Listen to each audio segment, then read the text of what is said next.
바울이 로마에 믿는 로마에 예수님을 믿는 사람들이 있고 교회가 세워졌다.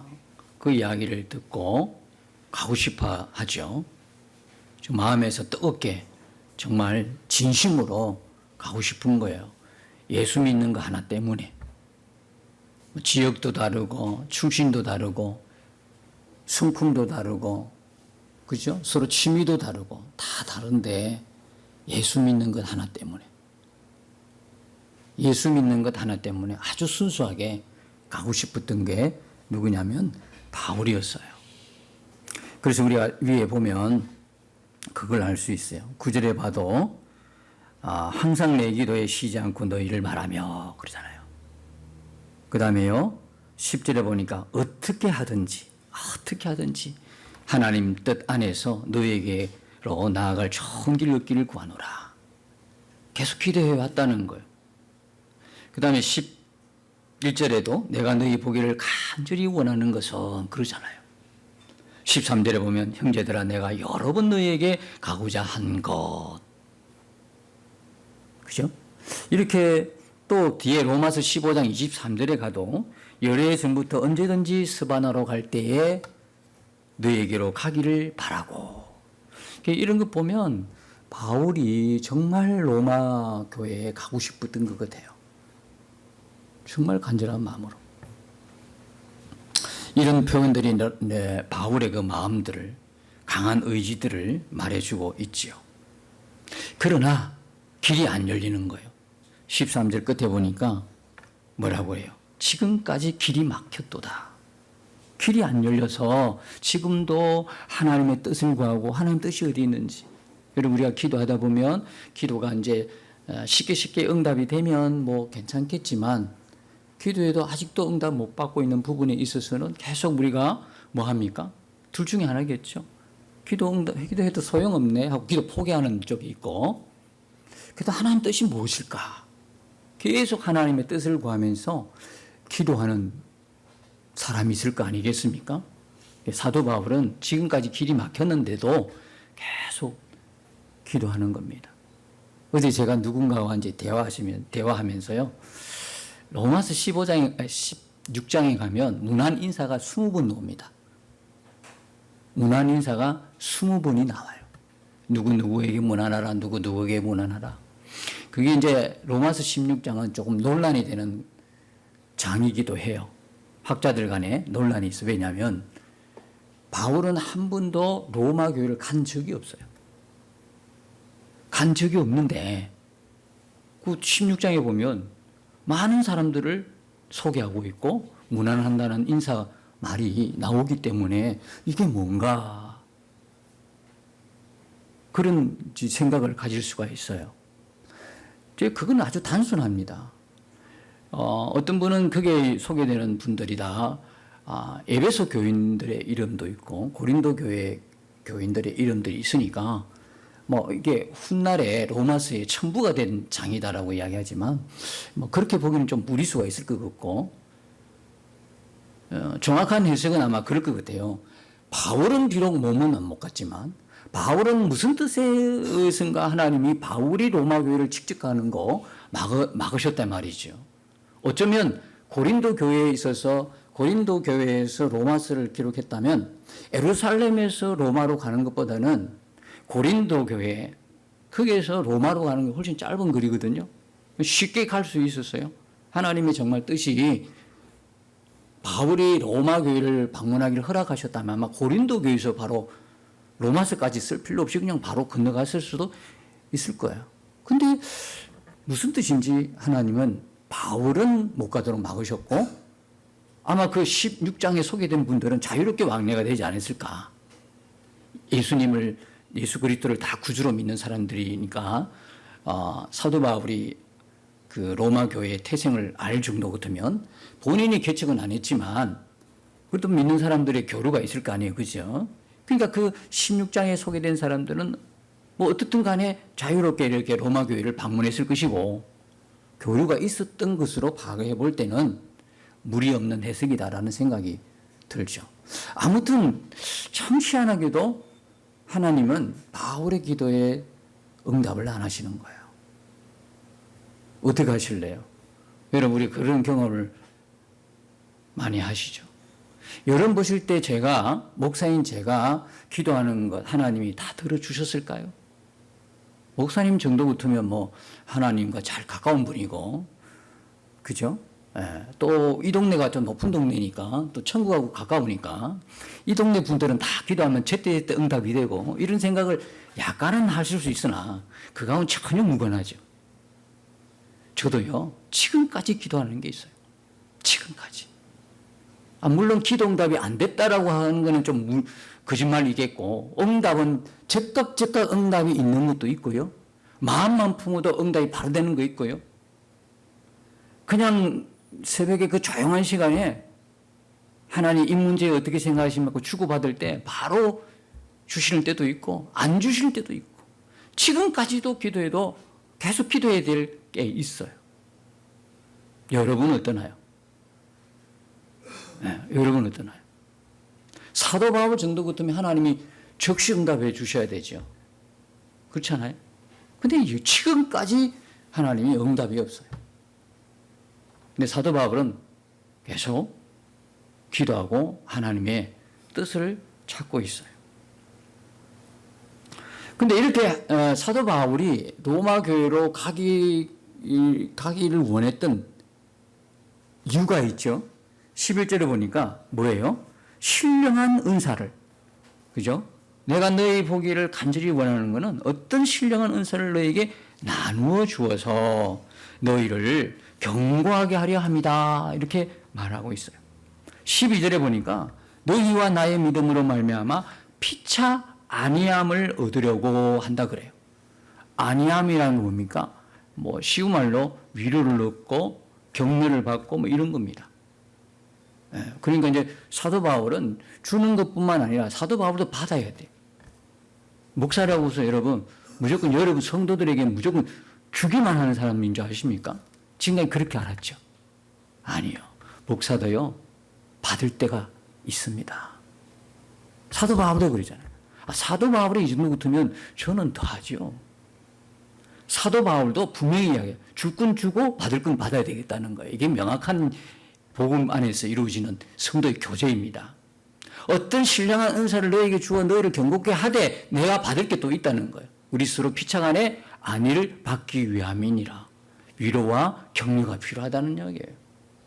여러분만 위로가 필요하고 여러분만 격려가 필요하고 여러분만 뭐가 이렇게 안정이 필요한 게 아니라 목사에게도 때로는 위로가 필요해요. 하나님의 위로뿐만 아니라 사람의 위로도 필요해요. 격려도 필요하고요. 네. 필요하다고요. 도움도 필요하고. 그러니까 사도 바울은 뭡니까? 자기는 약하다고 자기 자신을 드러내고 있어요. 나는 너무 약하고 때로는 두렵다라고 표현해요. 내가 두렵고 약하고 약해. 그러니까 뭐 해달라는 거예요? 그러니까 기도해달라는 거예요. 아시겠죠? 기도해달라. 여러분, 제가 여러분을 위해서 기도하는 것 명확한 거잖아요. 담임 목사니까 당연히 해야 되죠. 그죠?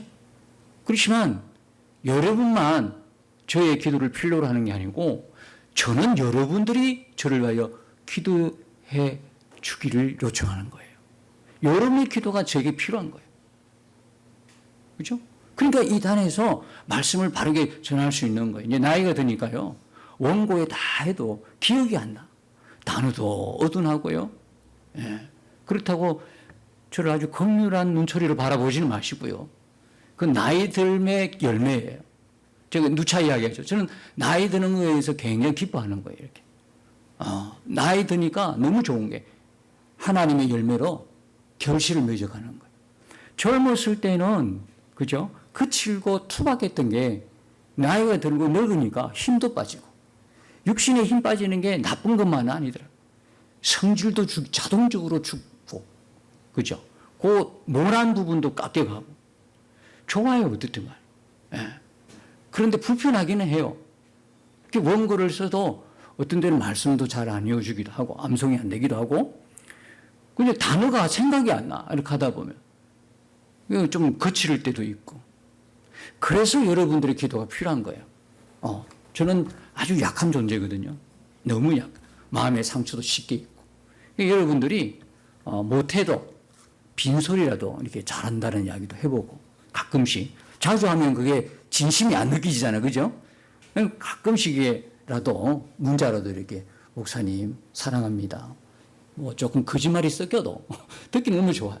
그래서 제가 그런 여러분들의 기도가 필요한 거예요. 사도 바울도 그래요. 우리 피차 서로 서로 격려하고, 그죠? 그런 서로의 사랑을, 성도의 교제를 나누고 싶은 거예요. 어떤 신령한 은사는 하나님 교제에서 오지만 피차 아니하면 뭡니까? 이 땅에 살 동안 성도의 교제를 의미하는 거예요.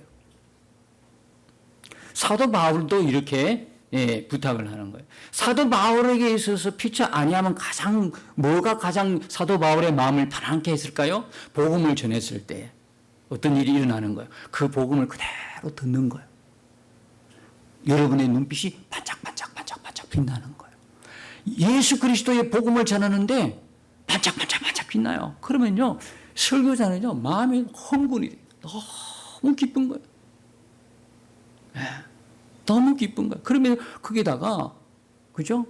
막 고개도 끄덕이면서 아멘 하면서 큰 소리로 아멘 안 해도 그 마음으로 아멘 하는 거 있잖아요. 여러분 입술이 이렇게 아멘을 표하잖아요. 그죠? 거기서 더 나가면 뭐 어깨가 들썩들썩하면서 눈물을 흘리고 이런 모습 보면, 야, 진짜 내가 설교 잘하는가 보다 착각에 빠지기도 하고. 그 대단한 착각이죠. 그거는 어마어마한 착각이죠. 그때 성령이 그 사람을 만나주시는 거죠. 그 결과예요. 그 정도 착각은 제가 이제 시기가 지났으니까 안 해요. 하지만 성령께서 만져주는 그 현장의 모습을 보게 되니까 그냥 목자로서, 그냥 설교자로서 위로가 되는 거예요. 오늘 성령님이 역사하시는구나. 그런데 그냥 설교자 하는데 졸고 있으면 성령님은 출장 가셨나 이런 생각도 해보게 되고. 그러니까 여러분들 피차 아니함이 느껴져야 되는 거예요. 서로. 지금 보세요. 여러분 눈은 그냥 어떤 말씀이든 빨아당기겠다고 하는 그 의지로 불타 있으니까, 이야, 제가 진짜 기뻐요. 감사하죠. 그 다음에 13절에 보면 뭐라고요? 형제들아, 내가 여러 번 너에게 가고자 한 것을 그 다음에 목적이 뭡니까? 다른 이방인 중에서 같이 열매 맺게 하시려고 하는 거예요. 열매를 맺게 하시려는 거예요. 열매. 복음의 그 열매를 맺는 걸 보기를 원하는 거예요. 그 다음에 15절 가면요, 순전히 뭐라고 이야기합니까? 너희에게도 복음 전하기를 원하노라. 복음 전하기를 원하노라. 여러분, 로마에 그 사도행전 2장의 출처건데, 2장의 오순절날 성령이 강림하고 나서 성령의 충만을 입고 이제 로마로 건너가서 교회가 생겨나기 시작했다는 거예요. 근데 여러분, 그렇게 성령 충만받고 이제 성령의 거듭남을 체험해도요, 복음을 모르는 경우가 있어요. 우리 같은 경우를 한번 생각해 보십시다. 우리가 어떤 은혜의 경로를 통해서든지 각자 다 상황은 달라도 예수님을 만난 분들이, 그죠? 예수님을 만났어요. 예수님을 만나가 이게 거듭난 거예요. 본어겐 한 거예요. 성령으로 거듭났어요. 하나님 자녀가 된 거예요. 근데 그 뒤에 계속해서 말씀의 훈련이 없다. 양육이 없으면 어떻게 될까요? 은혜는 받아가 하나님은 계신 건 알겠는데 삶이 고통스러운 거야. 이제 은혜 받는 거는요, 한순간에 일어나는 변화의 사건이잖아요. 근데 삶은 계속 살아나야 되거든요. 이 말씀은 뭐로 살아내냐면 한순간에 은혜를 받고 계속 사는 게 아니에요. 물론 그게 가장 기초죠. 근거죠. 그러나 끝없이 우리가 이 땅에 10년이든 20년이든 30년이든 살아내게 하는 능력은 말씀에 있는 거죠. 근데 이 말씀이 정기적으로 훈련이 안 되고 양육이 안 되면 은혜는 받아가지고 이제 세상에 살면서도 세상 사람과는 살 수가 없어요. 왜 그런 거니? 성령이 우리 안에 들어온 이후로는 옛날 구습이 남아가지고 아직도 세상 사람처럼 구별 없이 살아가기는 해도 이 불편한 거예요. 계속. 은혜 받은 사람의 특징이 이거예요. 이 부분에서 자유로운 분들은 딱 한 분 있어요. 교회는 다니는데 성령으로 거듭나지 않으면 돼요. 그럼 자유로워요. 교회는 나와서 이제 예배들을 다 같이 하기는 하는데 성령으로 거듭나지 않으면 계속 세상 사람들과 같이 생활해도 전혀 지장이 없어요. 불편함을 못 느껴요. 왜? 그는 거듭나지 않았기 때문에. 몸만 교회에 있지 영은 그대로예요. 그러니까 불편한 세상 살아가면서 그들이 하는 행동 그대로 해도 아무런 불편함을 못 느껴요. 근데요, 성령으로 거듭나게 되면 그렇게 살아라 그래도 못 살아요. 왜? 성령이 불편함이 계속 느껴지거든요. 그러니까 한 분의 그 은혜가 가장 기초적이고 기본적인 신앙의 바탕이긴 하지만 10년, 20년 계속 삶을 살아나갈 때는 공급되는 만나가 있어야 되는 거예요. 하나님의 말씀이 그에게 꾸준하게 있어야 돼요. 그러니까 사도 바울이 로마에 가도 뭘 전하기를 원했다는 거예요? 복음을 전하기를 원했다는 거예요. 그들에게 말씀으로 양육할 필요가 있기 때문에. 그래서 이런 선한 목적이 있잖아요. 그럼 하나님이 들어주셔야 되는 거 아니겠어요? 네. 근데 계속 막고 있어요. 도대체 무슨 영문인가? 여러분 11절에 보면 어떤 신령한 은사가 뭘까요? 어떤 신령한 은사라 그러면 자주 이렇게 착각해요. 이걸 신령한 은사를 신비주의적 은사로 착각해요. 사도 바울도 대단한 하나님의 은혜를 입고 은사를 능력을 행했던 사람이에요. 사도행전 19장에 보니까 사도 바울의 손수건이나 앞치마를 가지고 병든 자에게 탁 이렇게 얹으면 병든 자가 깨끗하게 낫고요. 귀신이 떠나가는 역사가 나타나요. 방언도 터지고 성령도 받고요. 온갖 치유와 회복과 귀신이 떠나가는 역사가 사도 바울에게 나타났어요. 부인할 수 없는 거예요. 성령의 역사를. 그죠? 그런 역사가 있어요. 그런데 여기서 이야기하는 신령한 은사는요, 신비주의 그런 병 낫고 병 고치고 요즘 얼마 전에 그 유행했잖아요. 뒤로 장풍 불면 장풍 확 나가 떨어지고 그냥 건가루가 떨어진다 하고 이빨이 금리로 바뀌었다 하고 그런 어떤 신비주의 은사를 여기서 이야기하는 게 아니에요. 자, 그러면 어떤 신령한 은사가 뭘까를 우리가 알 수 있는 대목이 바로 11절 끝에 있어요. 그게 뭐냐면요. 어떤 신령한 은사를 너에게 나누어 주어 너희를 경고하게 하려 함이니 이거예요. 그러니까 이 신령한 은사는 뭐냐? 반드시 신앙을 경고하기 위한 목적이 있어요. 여러분 병 고치고 능력 집회 있잖아요. 병 고치고 귀신 떠나고 이런 금가루 떨어지고 금리빨 바뀌고 그냥 사람이 미친 듯이 돌아다니고 이런 거 있잖아요. 이런 집회, 능력, 소위 말하는 능력 집회, 또 소위 말하는 축복 대성회. 이것이 성도들의 신앙을 견고하게 세워줄까요? 여러분 그렇게 보십니까? 그런 집회는 오히려요, 마치고 나서 피해가 커요. 오히려 신앙을, 믿음을 견고하게 세워주는 것이 아니라 시험 들게 하는 거예요. 왜 그럴까요? 낫는 사람은 낫거든. 그럼 나는 뭐냐 이래 되는 거예요. 나는 이빨도 시원찮은데 저 사람은 이빨 금리빨 바꿔주고 나는 이빨 시원찮은데 나 당장 급한데 나는 안 해주나? 이게 실질적인 있었던 이야기예요. 그게 여러분 능력 집회 이런 거, 은사 집회 이거 하기 위해서 바울이 로마까지 가기를 원했을까요? 네? 그것이 성도들의 신앙을 견고하게 세워주게 될까요?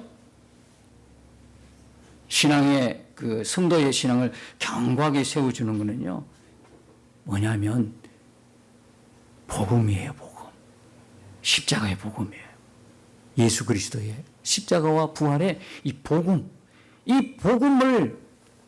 여기서 뭐라고 표현하냐면 신령한 은사라고 사도 바울은 표현하고 있어요. 사도행전 마지막 부분에 보면 사도 바울이 로마에 이제 건너가서 마지막으로 하고 있는 장면을 보여주고 있어요. 사도행전 28장 31절에 보면 하나님 나라를 전파하며 주 예수 그리스도에 관한 모든 것을 담대하게 거침없이 가르치더라 그래요. 하나님 나라를 그리고 예수 그리스도에 관한 모든 것, 한마디로 이야기하면 뭐죠? 이게 복음이란 말이에요. 이게 복음이란 말이에요. 사도 바울이 그렇게 그들에게 주고 견고하게 세우고 싶었던 신령한 은사는 바로 뭐냐면 복음이었다는 거예요.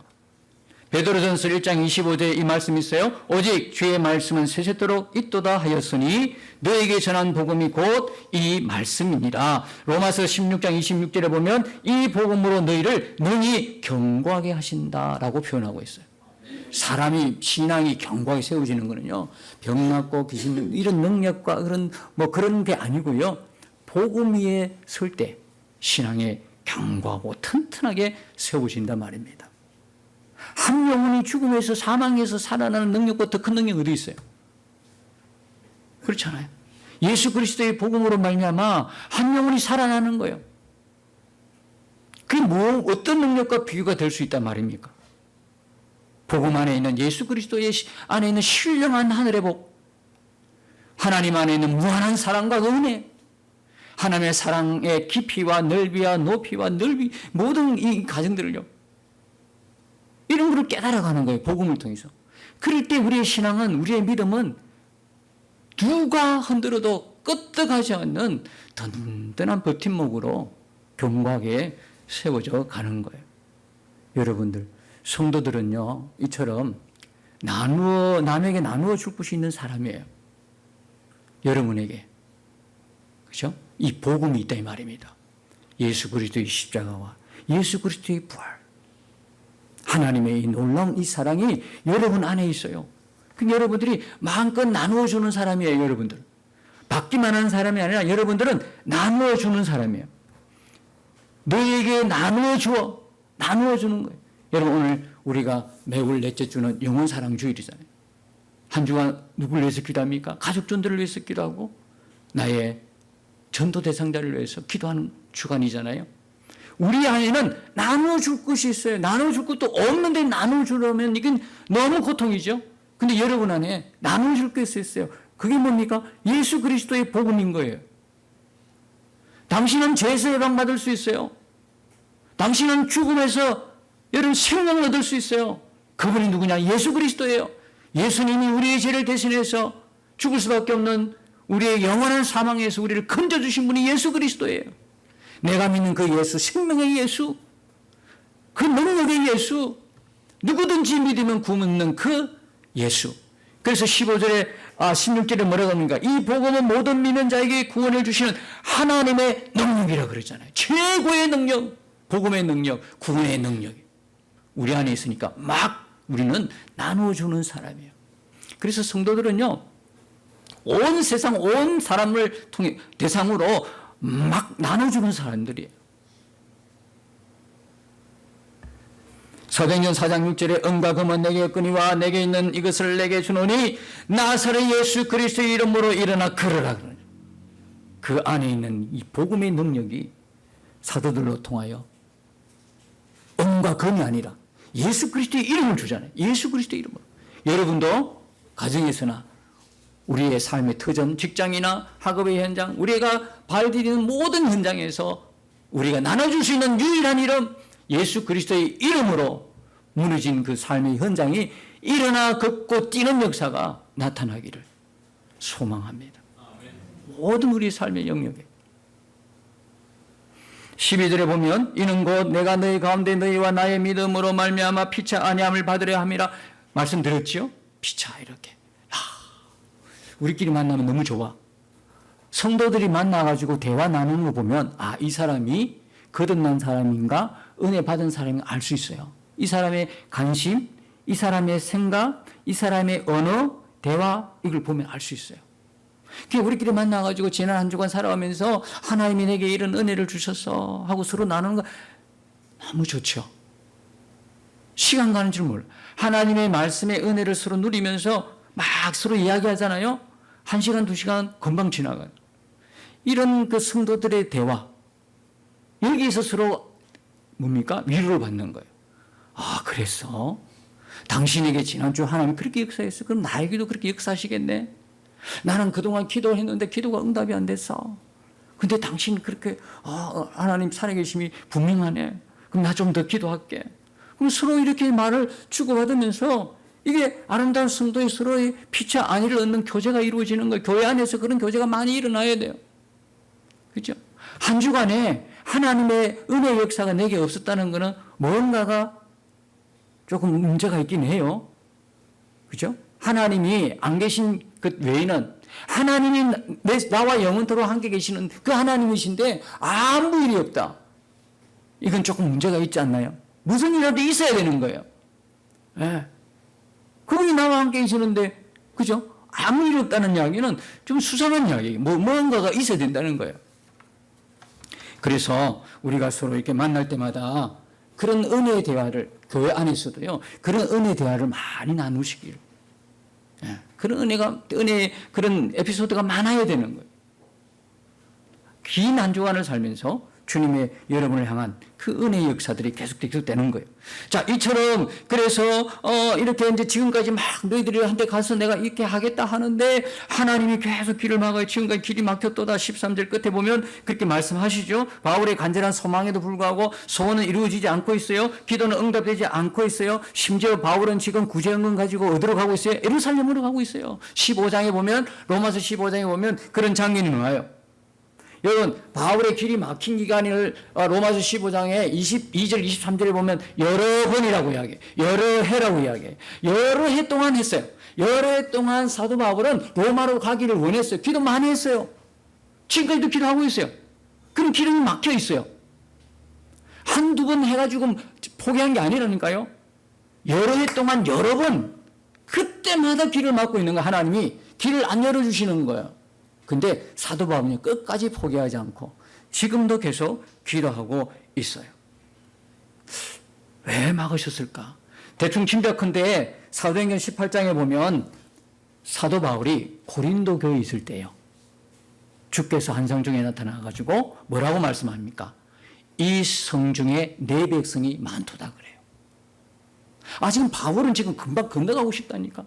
그런데 뭐라고 이야기하냐면 이 성중에 내 백성이 많아.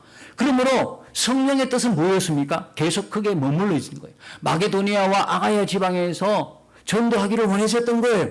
전도문이 확 열려 있어, 그쪽에. 근데 로마는 아직 열려 있지 않아. 그러면 바울은 자기 뜻대로, 자기 원대로, 난 무시하고 성령이 말씀하시면 무시하고 건너가야지 라고 할 사람입니까? 그럴 사람 아니죠.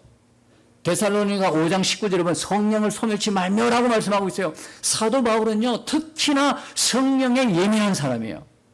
여러분, 우리 모두가 성령에 예민하기를 축복합니다. 우리 안에 성령이 계시다 말입니다. 근데 그분하고 예민하지가 않아. 너무 둔탁해. 마비가 돼. 이런 현상이 나타나면 한 주 내내 살면서 어떤 현상이 나타나요? 아무 일이 없는 거예요. 그러나 성령이 내가 성령에 예민해요. 성령이 내 안에 나와 함께 계심이 분명해. 그죠? 오늘 오후에 설교 제목도 뭡니까? 언제 어디서나 함께 하셔요예요. 누가요? 주님이 언제 어디서나 함께 하시는 거예요. 그럼 무슨 일이 일어나야지. 그렇잖아요. 그렇죠? 무슨 이 바울은 성령에 예민했던 사람이에요.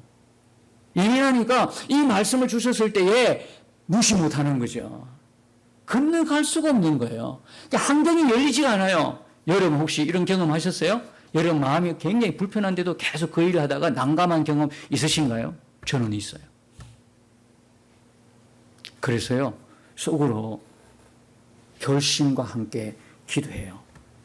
주님, 지금까지 살아와 보니까 별 수 없더라고요. 그때 주시는 감동에 순종하지 않고 내가 하고 싶은 대로 해봤어. 잘 되는 게 없더라고. 지금 뭐라고 이야기하냐면 오늘 아침에도 그 고백을 누워있으면서도 했어요. 주님, 이제 말씀하시면 순종할게요. 이 고백을 하고 또 하고. 왜? 매 순간마다 내 뜻대로 하고 싶어서 그냥 마음의 감동을 주셔도 외면하는 거야. 마음의 감동을 주셔도 내가 하고 싶은 대로 하려고 하는 그 욕망이 그냥 죽어지질 않아. 그래서 나중에 후회한 적이 한두 번이 아니었어요.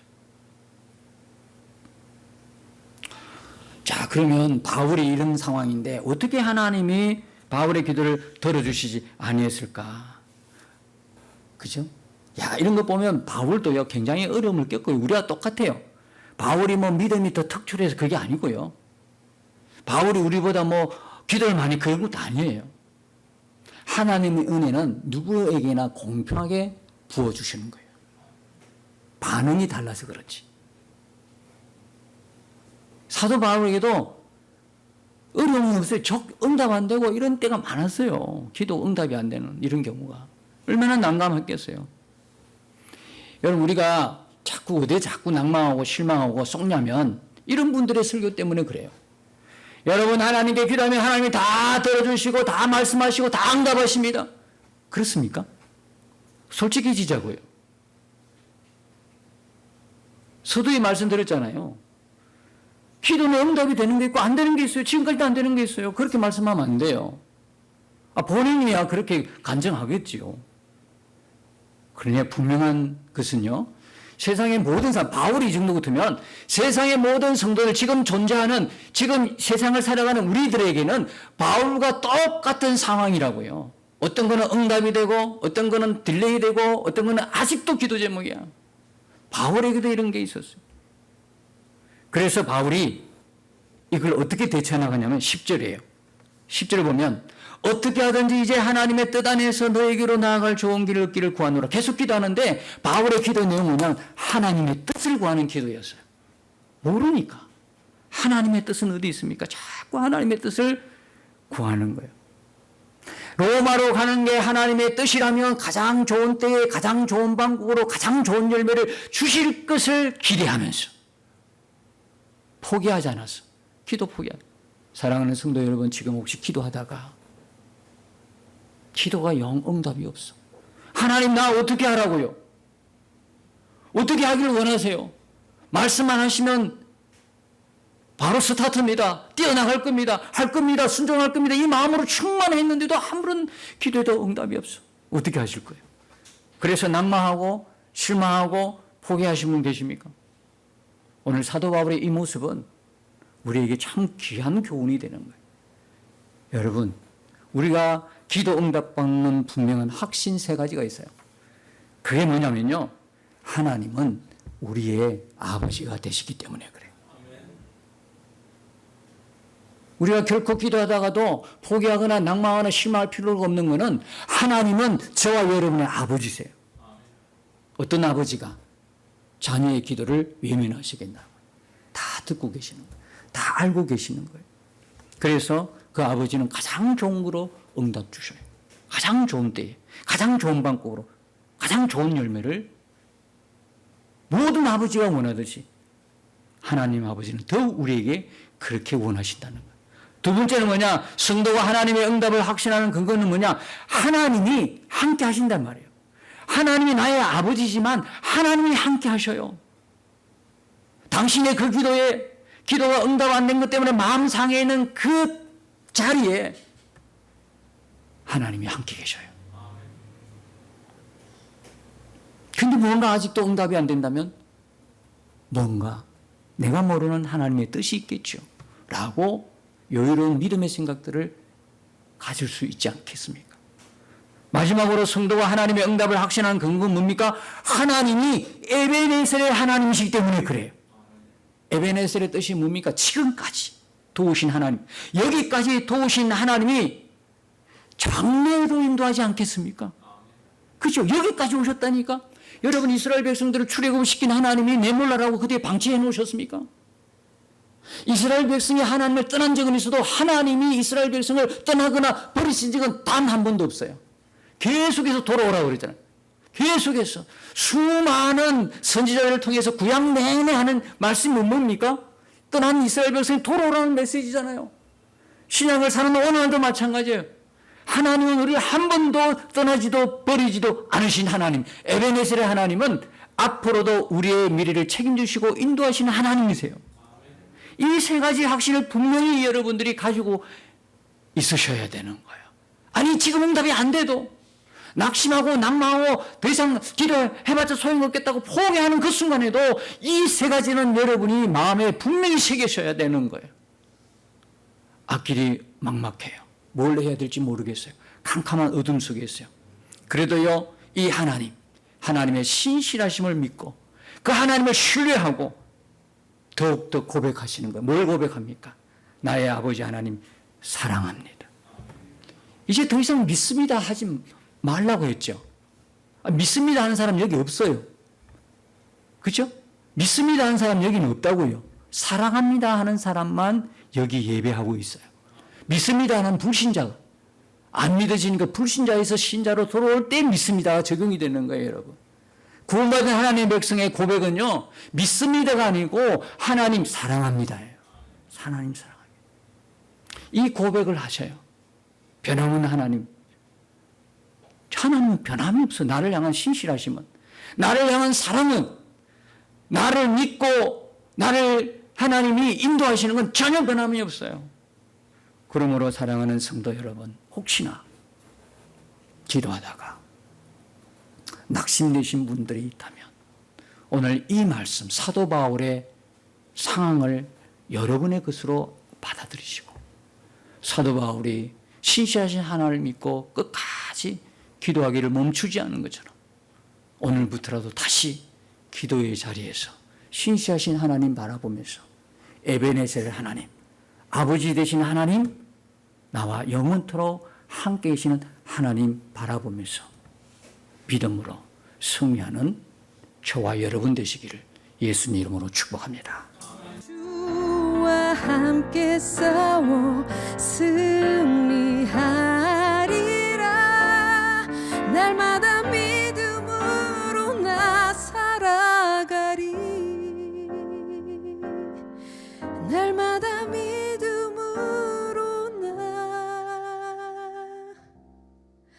살아가리.